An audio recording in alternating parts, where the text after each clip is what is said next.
Bienvenue dans Middle of Nowhere. Nous sommes ici au centre du milieu de nulle part, puisque je suis debout sur le tampon de l'œuvre. Une œuvre qui a commencé il y a une douzaine d'années en Australie, dans la plaine du Nullarbor.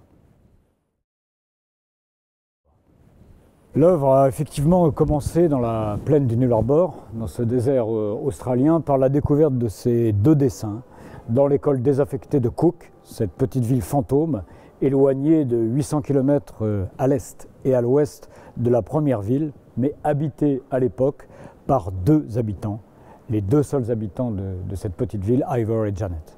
Nous sommes là devant la carte de Middle of Nowhere, qui est une œuvre implantée maintenant dans 14 endroits sur la planète, sur les 6 continents. Nous sommes ici dans une pièce qui s'intitule Augenblick, donc l'éclair qui est envoyé par l'œil et l'éclair qui est reçu dans l'œil. Ce travail a été réalisé sur le territoire du CERN en m'attachant à photographier et à filmer la banalité de la vie de surface et en mélangeant ces images-là, en les mixant avec des images de l'expérience du grand accélérateur de particules situé à moins 100 mètres en dessous du pays de Gex et du pays de Genève. Nous sommes ici dans une pièce qui se nomme Synchrotron.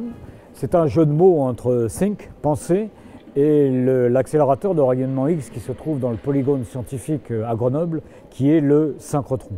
En résidence là-bas, j'ai proposé de travailler sur la mémoire et je suis tombé un peu en arrêt sur la mémoire informatique du synchrotron et je leur ai proposé d'insuffler dans la mémoire de la poésie. Nous sommes ici dans une autre pièce qui s'intitule Aganta Kéros.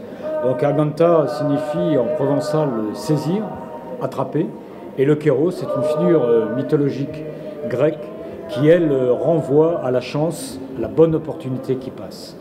Ce travail a été réalisé en collaboration avec l'expérience Antares, qui détecte des neutrinos, ces particules dites fantômes par les physiciens et les astrophysiciens eux-mêmes, et qui ont pour propriété de traverser la matière sans s'arrêter. Donc ici, j'ai proposé d'aller sur des points d'entrée de neutrinos détectés par le détecteur Antares sur les 4 océans de la planète et de relier ainsi ces 4 endroits, ces 4 territoires avec l'endroit où se trouve le détecteur d'Antares au fond de la Méditerranée et à côté de l'île de Porquerolles. L'exposition se termine ici par une liste de 357 noms qui sont la liste des noms des gens qui sont tous acteurs de Middle of Nowhere, pour finir sur l'horloge de Middle of Nowhere qui n'a ni aiguille ni mécanisme, mais qui vous propose simplement l'heure de maintenant là où vous êtes.